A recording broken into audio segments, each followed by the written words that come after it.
Mesdames, Messieurs, bonjour. Alors, c'est un réel plaisir d'être invitée chaque année par Monsieur de Jambline et l'équipe de la Foncière. Si je suis réinvitée, j'ose en déduire que je ne dis pas trop de bêtises chaque année. Donc, c'est vrai que cette année-ci, 2017, a été édifiant, exceptionnel au niveau des actifs financiers, mais exceptionnel aussi au niveau de la croissance. Donc, c'est difficile aujourd'hui de venir vous annoncer des très bonnes nouvelles. Alors, je laisse la météo s'en charger puisque vous avez vu que le soleil brille largement dehors. Alors, bien sûr, on va passer en revue cette croissance et pourquoi est-ce qu'on se permet encore de la prolonger pendant quelques trimestres, voire plus d'une année.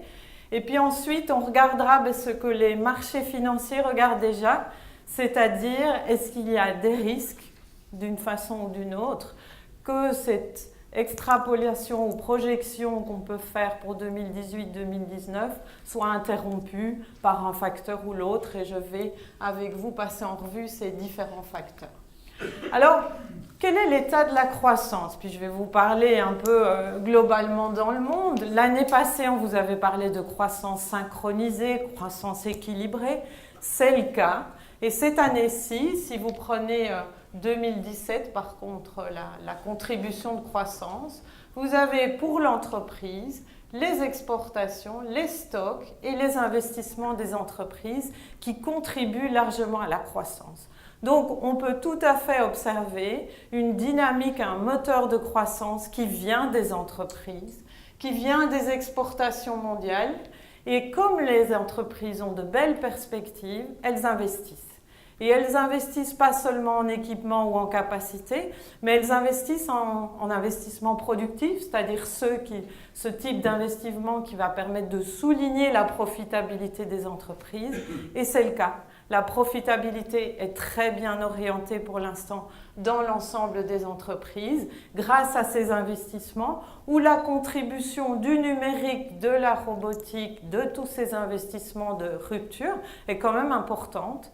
Vous le verrez, la dynamique des semi-conducteurs est exceptionnelle pour l'instant et ça c'est clairement lié à cette vague d'investissement de rupture qui est en cours et qui permet de souligner la profitabilité des entreprises. Donc, ces semi-conducteurs, on va le voir, il peut y avoir une crainte qui vient de cette dynamique internationale, c'est que la Chine est en train de prendre un rôle très important dans ses capacités de digitalisation et exporte massivement, notamment aux États-Unis, toutes ces puces et ce type de matériel indispensable pour le développement, on va dire, de la communication, de l'ensemble de ce matériel d'investissement, de rupture technologique, etc.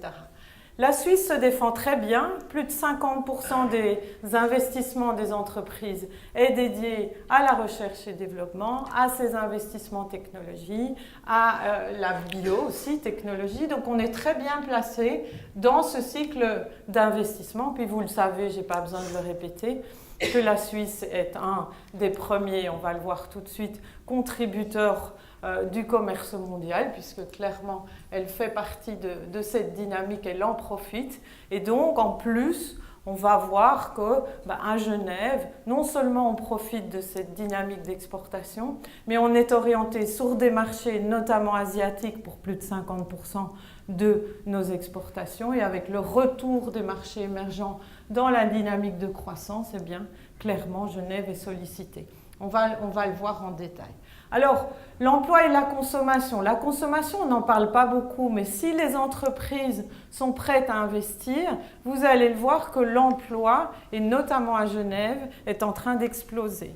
Et je suis très honorée de vous expliquer le chiffre de Genève aujourd'hui qui vient de sortir. C'est assez fabuleux. Donc la création de richesse au premier trimestre à Genève atteint un rythme annuel qui est de l'ordre de 5%. Donc c'est assez exceptionnel. C'est le double du rythme de la Suisse pour l'instant. Donc clairement, on a une dynamique, vous le verrez, qui dans l'emploi stimule la création, l'investissement des entreprises. Alors, vous illustrez un petit peu ce tableau grossier que je vous ai fait.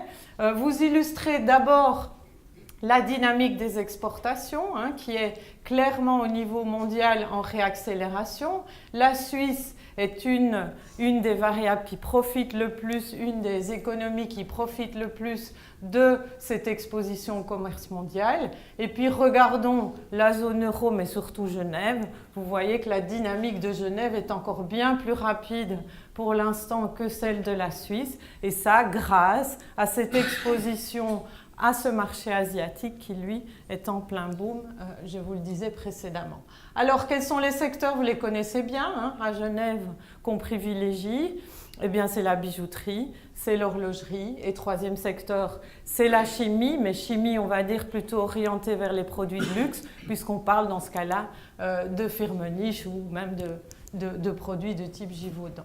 Donc, clairement, une dynamique des exportations qui s'est mise en place. Et quand vous avez cette dynamique-là, je vous le disais, ça stimule les entreprises, puisqu'elles sont de nouvelles perspectives, ça les stimule à investir. Et vous voyez le lien étroit qu'il y a entre les commandes à l'exportation, qui sont ces courbes en bleu, et l'évolution des investissements des entreprises, qui sont largement contributifs de la croissance aujourd'hui. Et ça, c'est évidemment dans un contexte mondial où vous voyez l'explosion des semi-conducteurs qui, au niveau mondial, dynamise clairement le commerce à l'exportation et dynamise les investissements des entreprises.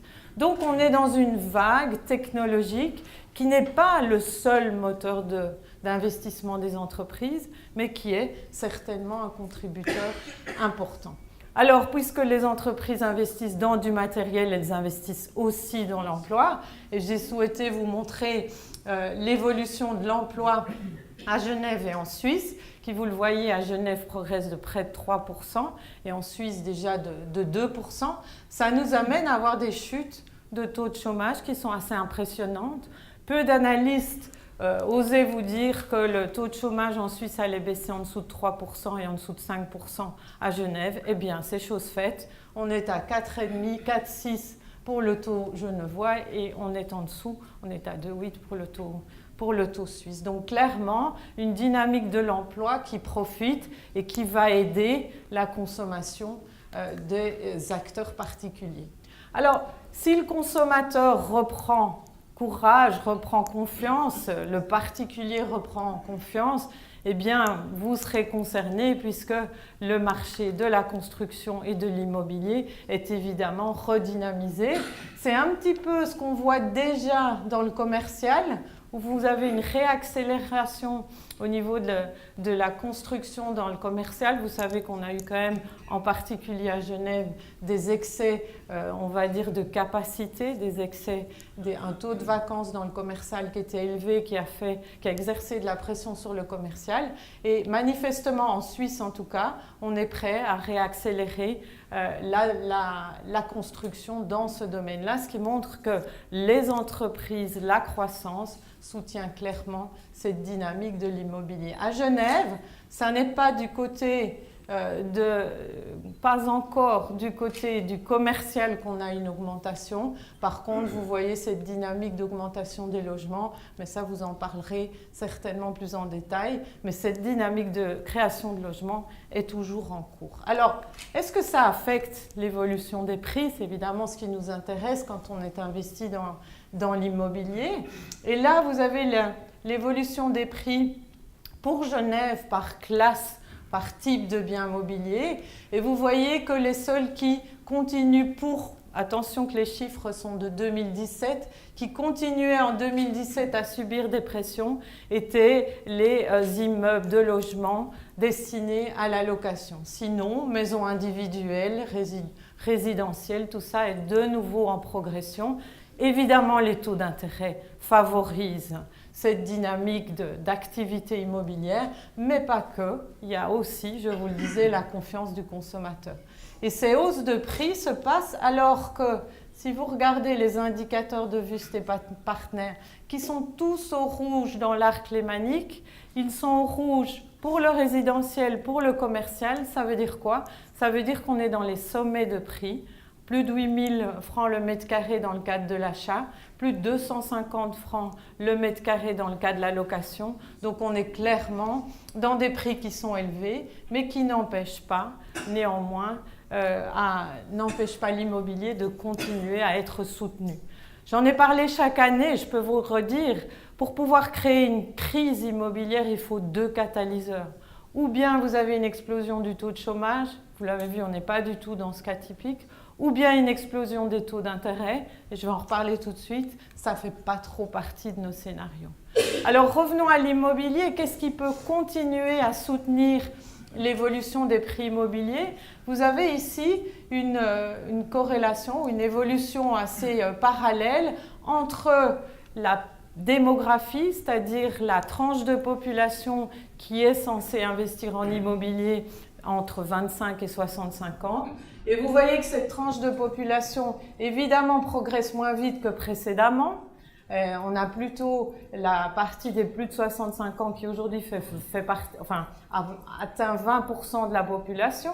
Et la seule façon de maintenir un taux de croissance du côté des 15-64 ans, eh bien, c'est le taux de natalité pour dans 15 ans, mais c'est surtout de continuer à alimenter l'immigration. Et là, en 2016, on a vu quand même une forte contraction du nombre de nouveaux résidents à Genève et en Suisse. En 2017, les nouvelles sont assez bonnes. On est revenu sur un rythme de progression à Genève, c'est-à-dire qu'on progresse de l'ordre de 1%. En revanche, en Suisse, il y a une forte contraction. Vous avez 10% de moins de nouveaux résidents qui arrivent. Et ça, c'est évidemment une manne importante pour alimenter le secteur immobilier. Voilà, grossièrement, je vous ai donné un tableau des différents facteurs de croissance qui sont dynamiques, qui sont liés au moteur de l'entreprise. Donc, on est assez confiant, en général, de vous décrire un cycle de croissance qui, pour l'instant, est en pleine accélération en Suisse et qui, bien sûr, ne maintiendra pas ces rythmes d'accélération pour les 2 prochaines années, mais par contre qui reste sur un rythme soutenu. Et je vous le disais avant d'arriver, et ça n'est pas encore sur le graphe, la dernière donnée de Genève explose bien là au-dessus. Donc on a clairement une évolution qui est très dynamique actuellement. Vous avez ici le PIB roman et les prévisions du PIB roman qui sont un petit peu plus modérées. Alors, le tableau est magnifique, donc pourquoi est-ce qu'aujourd'hui les marchés financiers s'inquiètent ou essayent de trouver des justifications pour ne plus progresser au rythme qu'on avait connu en 2017? Vous voyez l'évolution des actions en 2017, les obligations en 2017, on a eu de très bonnes performances. L'immobilier, dans un premier temps, puis a commencé à être un peu chahuté à cause des perspectives de taux. Voilà un graphe qui malheureusement ressort assez mal. Ce graphe-là vous montrait la surperformance du secteur IT, clairement, qui révèle cette dynamique de croissance des investissements des entreprises, qui en Suisse a fait 60% de plus que le marché, c'est-à-dire plus de 80% de performance. Et puis dans les autres régions, notamment aux États-Unis, on était à 20% de plus, donc au moins 40% de performance. Donc vous avez eu vraiment une dynamique des marchés qui a été orientée sur ces entreprises et leur volonté d'investir dans des secteurs de pointe. Alors, qu'est-ce qui se passe aujourd'hui et pourquoi est-ce qu'on a cette volatilité qui s'installe sur l'ensemble des classes d'actifs? Eh bien, les marchés veulent bien croire les économistes, mais ils veulent toujours les anticiper. Et donc, ils sont en train de tester les hypothèses que ce scénario, aussi beau que j'ai pu vous le prévoir pour 2018 et 2019, eh bien, ne se passe pas, qu'il y ait des éléments de rupture dans ce scénario-là. On sait que les marchés ont besoin en permanence d'accélération. Là, on ne leur offre plus l'accélération macroéconomique, on leur offre un rythme de croissance plutôt soutenu, mais ça ne leur suffit pas. Alors, quels sont les facteurs de risque ou les facteurs qu'ils sont en train d'essayer de tester? Le premier facteur dont tous les médias parlent, c'est évidemment ce risque de crise politique. Alors, on a eu un agenda politique 2016, 2017, 2018, voire à venir, très chargé en termes d'élections, mais ça n'a pas été la seule source on va dire, perturbations, il y a eu d'autres sources telles que le Brésil qui est en crise, on va dire, économique et politique et qui, malgré le manque d'élections pour l'instant, eh bien, est aussi en crise. Donc on n'est pas en reste par rapport aux événements politiques. Et comment peut-on, nous, intégrer ce type de critères dans nos scénarios économiques? Et ce qu'on dit souvent, c'est que tant que vous ne touchez pas drastiquement, violemment, les prix du pétrole, les prix des matières premières avec ces crises politiques, voire même les taux de change, tant que vous ne créez pas de choc sur ces variables-là, en général, ça ne doit pas poser de problème pour les scénarios macroéconomiques globaux. Par contre, c'est vrai que cette année-ci, on a eu quelques facteurs qui ont stimulé, on va dire, les prix du pétrole avec les sanctions sur l'Iran, sanctions sur le Venezuela. Sur l'euro, vous avez vu la mini-crise italienne qui se déclenchait. Donc clairement, on a eu des phases de volatilité, mais qui, in fine, sont restées temporaires et n'ont eu aucun impact sur la tendance des variables. Et donc, on est assez à l'aise avec ça. Malheureusement, un graphe qui passe de nouveau assez mal, mais bon, c'est les sources de technique. Donc, vous avez ici l'évolution des taux d'intérêt. Alors, normalement, l'échelle, c'est la ligne noire, c'est 0%. Et puis, en fait, vous savez qu'en Suisse, on est en taux négatif encore depuis tout un temps. On peut aujourd'hui se permettre de prévoir la hausse des taux. La BCE nous l'a annoncé la semaine dernière. Elle va arrêter son programme d'achat d'obligations. Elle va commencer la hausse des taux très probablement l'été prochain en 2019. Donc, on peut raisonnablement anticiper que ces taux vont remonter, mais très progressivement. C'est déjà le cas aux États-Unis. On n'a pas créé de choc de type des taux d'intérêt aux États-Unis. Ce sera également le cas en Europe. On ne veut pas créer de volatilité issue des politiques monétaires. Alors, est-ce que dans ce contexte-là, les potentiels de crise, de hausse de taux d'intérêt, de crise économique que ça peut enclencher, par exemple sur un pays qui est fort endetté, et on mentionne souvent que le particulier suisse a continué à s'endetter largement par rapport à son immobilier, est-ce qu'on est en situation délicate? Et la réponse pour l'instant, c'est les endroits de risque par rapport à la dette sont situés essentiellement dans les entreprises en Chine. À part ça, globalement, on ne doit pas avoir une crainte qu'on ait un déclenchement de crise économique qui vienne des autres régions ou d'autres types d'acteurs. Donc on se concentrera sur la vigilance par rapport aux entreprises chinoises. Deuxième type de crise que la hausse des taux d'intérêt peut enclencher, eh bien c'est une hausse des coûts pour les entreprises, hausse des coûts qui vient des taux d'intérêt, mais si les taux montent trop rapidement, c'est aussi des hausses qui reflètent quelque part des pressions salariales. Là, de nouveau, je vous le disais, un scénario qui pour nous paraît aujourd'hui très peu probable. On a des hausses de salaire, mais qui n'exercent pas de pression forte. Donc, crise économique, pour l'instant, on l'exclut. Mais bien sûr, comme les marchés veulent essayer de trouver des justifications pour ne plus progresser si rapidement, on doit les regarder en détail. Voilà, croissance solide, croissance qui se poursuit en 2018 sans problème, 2019 aussi normalement, sauf rupture. Et dans la balance des risques, eh bien, on pense que pour l'instant, ce que les marchés essayent de tester, crise économique, crise politique, on n'a pas d'arguments suffisants pour pouvoir les enclencher. On a parlé beaucoup des tarifs venant des États-Unis. C'est évidemment un facteur qui est très important pour nous parce qu'il alimente le commerce mondial. S'il devait interrompre ce commerce mondial, c'est évidemment un facteur de risque. Mais aujourd'hui, on n'en tient pas, on n'a pas encore suffisamment d'éléments à intégrer par rapport à cette balance de risque. Ce qui veut donc dire des perspectives, en tout cas pour l'immobilier Genève qui est soutenu par cette croissance mondiale des exportations, des perspectives qui sont assez brillantes, assez ensoleillées comme aujourd'hui. Donc voilà, je serai évidemment plus tard à votre disposition pour répondre aux questions.